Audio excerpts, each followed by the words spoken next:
নমস্কাৰ বন্ধুসকল, মাৰ আখল চেনেলটোলৈ পুনৰবাৰ সকলোকে স্বাগতম জনাইছোঁ। আজি মই লৈ আনিছোঁ বৰকচুৰ এটি নতুন ৰেচিপি। আশা কৰোঁ ভিডিঅ'টো আপোনালোকে শেষলৈকে চাই থাকিব। তেন্তে আহক ভিডিঅ'টো আৰম্ভ কৰোঁ। এয়া মই ৰান্ধিবৰ বাবে সকলোবোৰ বস্তু ৰেডি কৰি ল'লোঁ।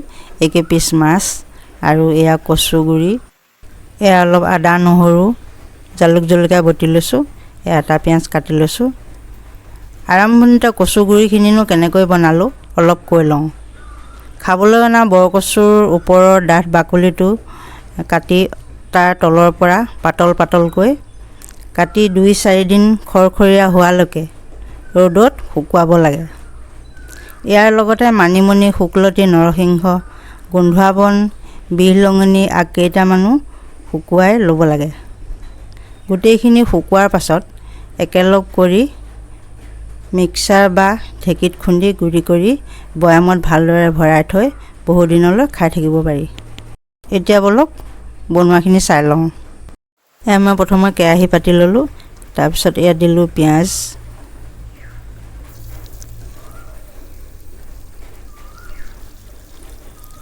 তাতে আকৌ আদা নহৰু জালুক জলকীয়া বটাখিনিও দিলোঁ।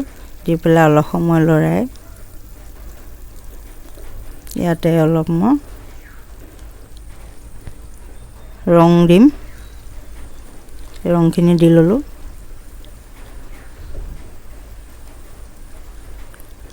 ইয়াতে অকণ নিমখো দিম। নিমখখিনি আপোনালোকে আন্দাজমতে দি ল'ব। মই ইমানখিনি দিছোঁ।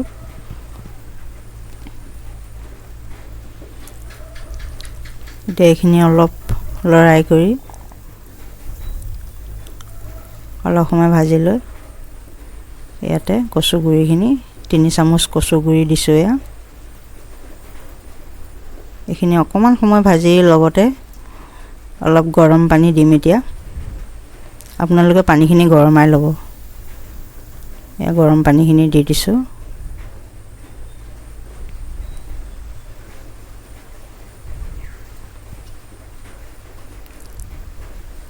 তিনিটা মানুহৰ কাৰণে আমি ইমানখিনি পানী দিছোঁ। আপোনালোকৰ যদি মানুহ সৰহ হয় তেতিয়াহ'লে পানী অলপ সৰহকৈ দিব আৰু কচু গুড়িখিনিও সৰহকৈ দিব। মই এতিয়া 3 চামুচ দিছোঁ। আপোনালোকে মানুহ সৰহ হ'লে তাতকৈ বেছিকৈ দিব। এতিয়া মই এইখিনি উতলিবৰ কাৰণে ঢাকোন মাৰি দিম।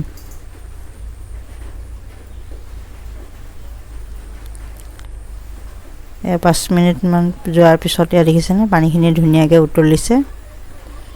এতিয়া আমি ইয়াতে অলপ পিঠাগুড়ি দিম। মই ইমানখিনি পিঠাগুড়ি দিছোঁ। আপোনালোকে ডাঠ পাতলটো চাই ল'ব। পিঠাগুড়ি দিলে কিছুমানে ডাঠকৈ দি খাই ভাল পায়, কিছুমানে আকৌ পাতলকৈ দি খাই ভাল পায়। সেইটো নিজে নিজে জোখটো চাই ল'ব। আৰু এতিয়া এনেদৰে উতলি থকাৰ পিছত আমি ইয়াতে মাছখিনি দি দিম।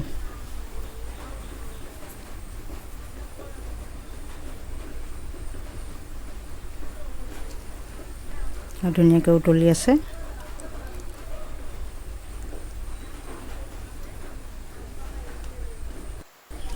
এয়া পিঠাগুড়ি দিয়াৰ পিছত ধুনীয়াকৈ উতলি আছে আৰু পিঠাগুড়িখিনি দিয়াৰ পিছত এতিয়া আমি ইয়াতে মাছখিনি দি দিম। আপোনালোকেও ভালদৰে পিঠাগুড়ি দিয়াৰ পিছত উতলাই লৈহে মাছ দিব। আৰু এই মাছখিনি সিজিবৰ কাৰণে আমি আকৌ 10 মিনিটমান সময় ঢাকি দিম।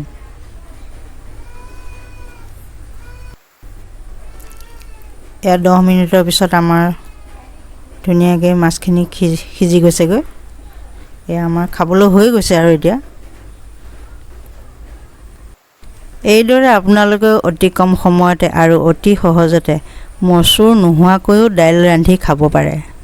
আৰু খাই চাবচোন, বৰ ধুনীয়া সোৱাদ লাগে। আৰু যদি এইদৰে খাইছে তেন্তে কমেণ্ট কৰি জনাব নাপাহৰিব। তেনেহ'লে বন্ধুসকল, ভিডিঅ'টো যদি ভাল লাগিল লাইক কৰি দিব আৰু মাৰ আখল চেনেলটো ছাবস্ক্ৰাইব কৰি দিব। ধন্যবাদ।